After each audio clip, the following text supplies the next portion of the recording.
Behar-Bechukotai. In the final parasha of the book of Leviticus, in the midst of one of the harshest passages of rebuke in the entire Torah, the sages found a remarkable moral truth hidden within the curses.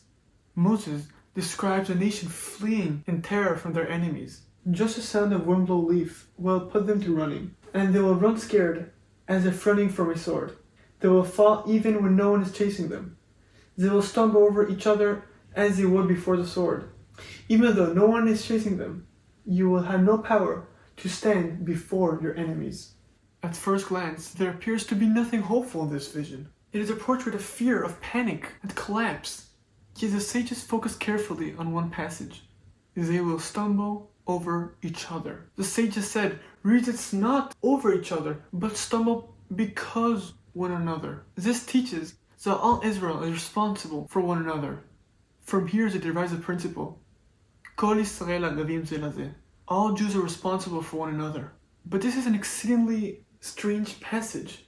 Why locate this principle here? Surely the whole Torah testifies to it.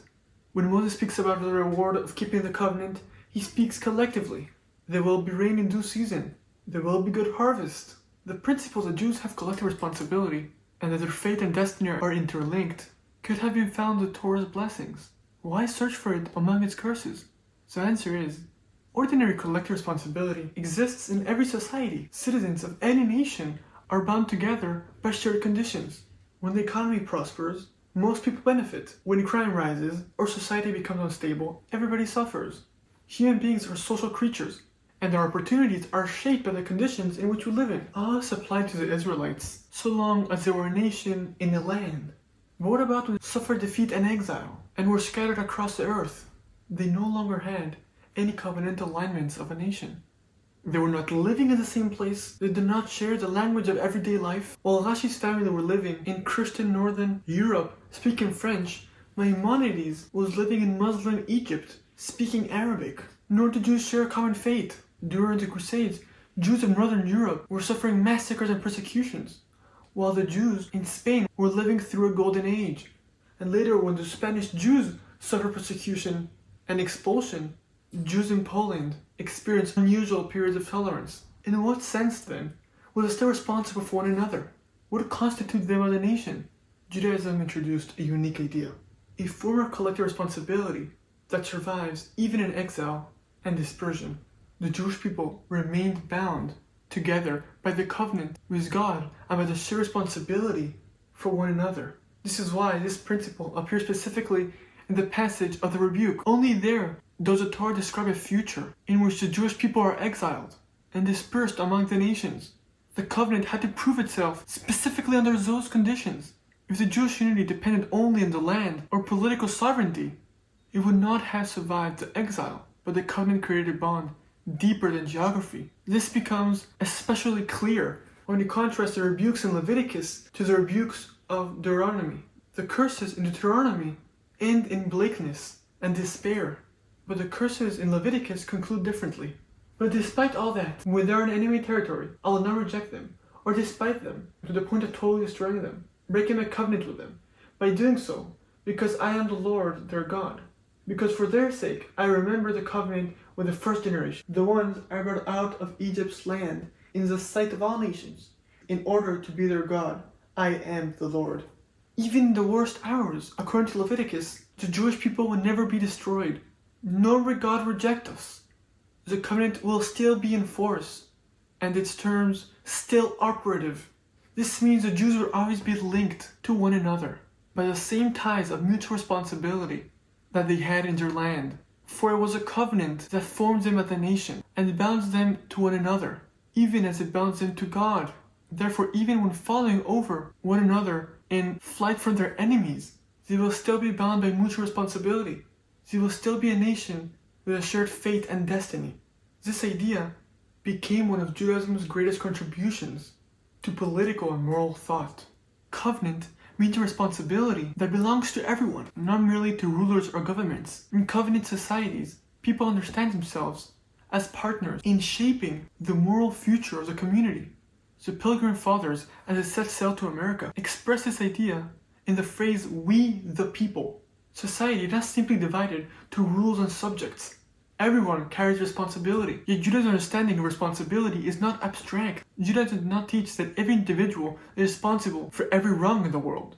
Responsibility extends only as one's capacity to influence. So Talmud explains this by saying, if a person can prevent wrongdoing in their household and does not, they bear responsibility for their household.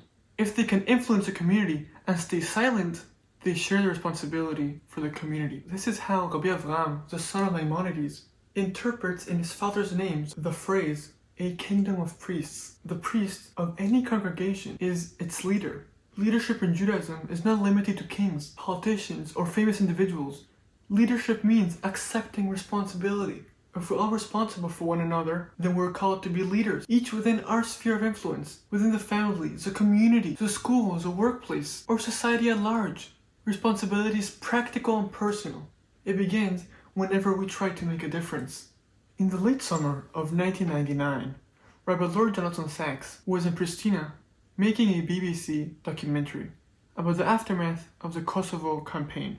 He interviewed Sir General Michael Jackson, the head of the NATO forces. To his surprise, the general thanked him for what his people have done. The Jewish community had taken charge of the city's 23 primary schools. It was, he said, the most valuable contribution to the city's welfare. When hundreds of thousands of people became refugees and then returned home, the most reassuring sign that life has returned to normal is that the schools open on time.